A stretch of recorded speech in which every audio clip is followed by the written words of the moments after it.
De volta com o programa Fala Doutor, entrevisto hoje a médica ginecologista e obstetra, doutora Maria Clara Amaral, falando aqui sobre muitas coisas importantíssimas, né, para a saúde da mulher, a saúde do casal, a saúde da família, né, afinal de contas, né, doutora?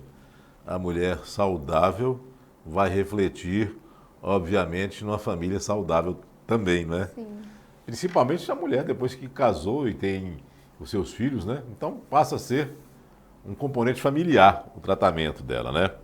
Doutora, já que estamos falando aí do componente familiar, vamos falar de um que traz um transtorno enorme, não apenas para a mulher, em sua mudança orgânica, nas dores, mas no humor que pode refletir muito no relacionamento, que é a TPM, doutora.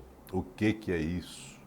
Tensão pré-menstrual. Tensão pré-menstrual, né? Que ocorre aí devido a algumas alterações hormonais ali, próximo ao período menstrual. E a gente percebe que algumas mulheres sofrem muito com isso. O tratamento varia do grau dessa TPM, né? Do grau dessa tensão aí.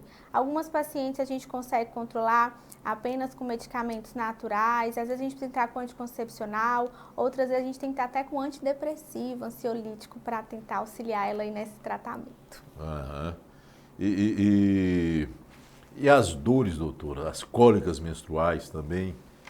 Às vezes isso faz com que algumas mulheres tenham que tomar Buscopan na veia, tem que parar no hospital, não é isso? Sim, algumas mulheres, elas têm umas cólicas mais fortes do que outras.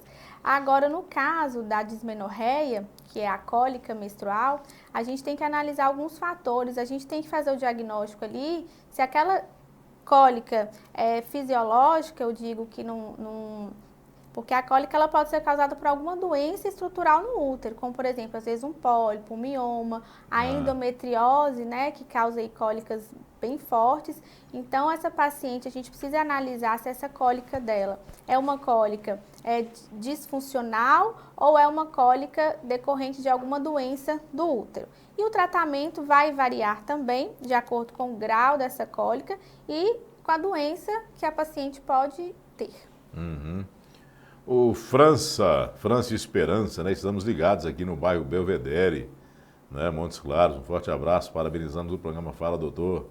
Abraço, França, muito obrigado. Deixa eu ver, tem mais aqui. Ana Luísa Viana do São Luís quer saber se há tratamento para ovário policístico e qual? E mais outra pergunta, é verdade que pacientes com ovário policístico têm resistência à insulina? E por fim, ovário policístico influencia na gravidez? Sim. Então, o ovário policístico é uma síndrome de anovulação crônica. O que eu quero dizer? A paciente não ovula todo mês.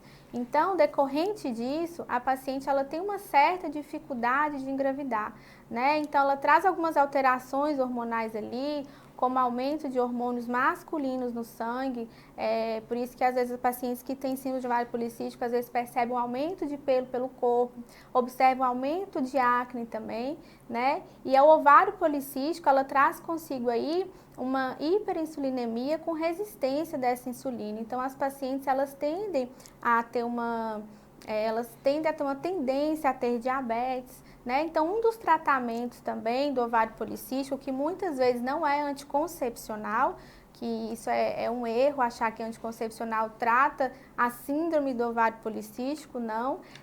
O tratamento é feito através de mudanças de hábitos de vida, como perda de peso, atividade física, uma dieta balanceada, porque essas pacientes elas tendem a fazer hiperglicemias, elas tendem a ter aumento de colesterol, né? Então o tratamento básico é esse aí.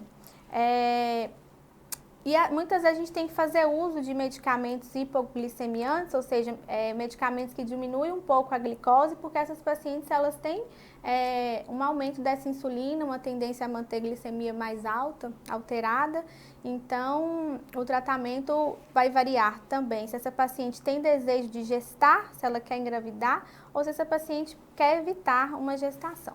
Uhum. Daqui a pouco a gente vai até falar sobre métodos anticontraceptivos, né, doutora? Sim. Mas vamos lá, tem a pergunta aqui.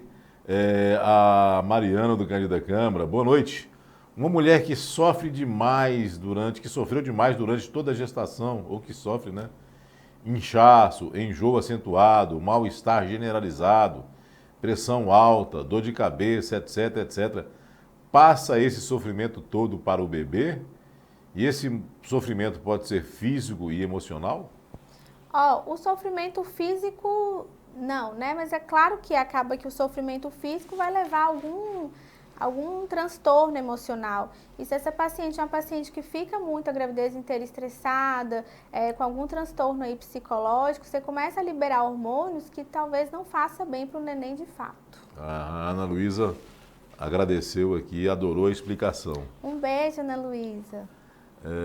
Chegando mais perguntas, tem aqui. Boa noite, tenho 17 anos e sofro muito durante a menstruação.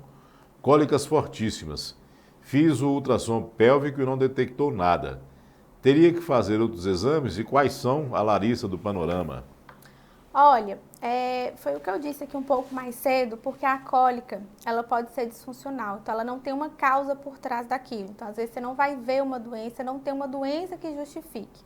Mas a gente tem que ver o padrão dessa cólica e sua história, desde quando você menstruou até agora. Se você perceber que são cólicas que estão piorando a cada ano, que cada vez está ficando mais difícil de lidar, que às vezes você tomava um medicamento que resolvia, hoje não resolve mais, está tendo que tomar medicamentos mais fortes, aí às vezes a gente tem que fazer exames mais aprofundados. A principal causa aí, a gente pensa muito em endometriose, que às vezes não não são alterações que a gente consegue ver em ultrassom endovaginal comum. Às vezes a gente precisa de um ultrassom mais especializado ou de outros exames de imagem para isso, como por exemplo a ressonância magnética. Doutora, vamos lá. Quem não quer engravidar e tem vida sexual ativa, tem que prevenir. Usar métodos contraceptivos, né? Quais são os mais comuns e os melhores à disposição do público feminino? Porque o método contraceptivo pode ter ele pode ser utilizado pelo homem também, né?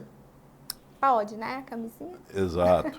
Mas o mais comum é o uso pelas mulheres, né? Sim. Aí entra anticoncepcional, por aí. Vai falando pra gente. Sobre contracepção, a gente costuma escolher junto com a paciente qual que é o melhor que ela vai se adaptar e o que ela quer, né? Porque às vezes não adianta nada eu, por exemplo, prescrever uma pílula anticoncepcional para a paciente e ela esquecer de tomar. Então tem que ser o que ela lembra, o que ela faz, né? Então dentro dos métodos a gente tem as pílulas orais, que hoje é muito difundido, que a maioria das pessoas usa. A gente tem anticoncepcionais injetáveis, tem anticoncepcional em forma de adesivo, tem anticoncepcional em forma de anel vaginal, né? A gente tem também o DIU e a gente tem um dispositivo que a gente chama de Planon, que a gente coloca aqui debaixo da pele também. Vamos lá. Mais uma. Boa noite, meu nome é Carla. Gostaria de saber se elixir de inhame ajuda na fertilidade da mulher. Carla, não vou poder te ajudar porque eu nunca ouvi falar sobre isso. Porque ela fala aí, né, que tem uma trompa só, pois teve gravidez ectópica em 2016. Sim. Então é o elixir de inhame, né? Eu não vou saber. Ok. Vamos lá, mais perguntas.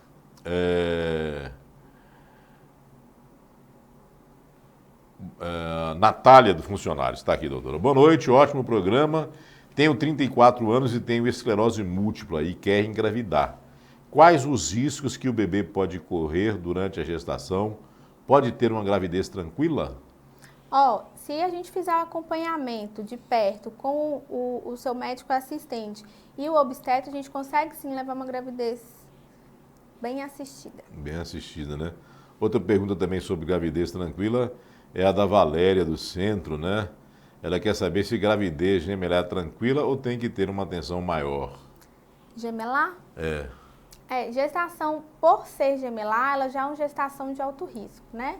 Ela tem que ser acompanhada mais de perto, a gente precisa fazer mais consultas de pré-natal, a gente precisa fazer mais exames durante toda a gestação, porque A gestação gemelar, a gente tem risco, né? O paciente tem maior risco de ter distúrbios hipertensivos, de ter parto prematuro, e a gente tem que sempre avaliar o ganho de peso e o crescimento desses nenenzinhos na barriga. Uhum. Doutora, no caso, há os gêmeos univitelinos e os bivitelinos, né? Uhum. Essa gravidez gemelar de ser univitelino ou bivitelino, para a mulher não altera nada. Em termos assim de comportamento, igual assim, esse receio que... Não, aí no caso vai interferir mais na saúde dos fetos, né, dos bebês. Uhum. Ok. Então vamos a mais um intervalo, está na hora, né? Vamos fazer o último intervalo do programa de hoje e a gente vai na sequência depois para o último bloco do programa e você ainda pode mandar sua pergunta através do nosso telefone 998506500 ou através do WhatsApp 999860326. Já já a gente retorna, aguarde.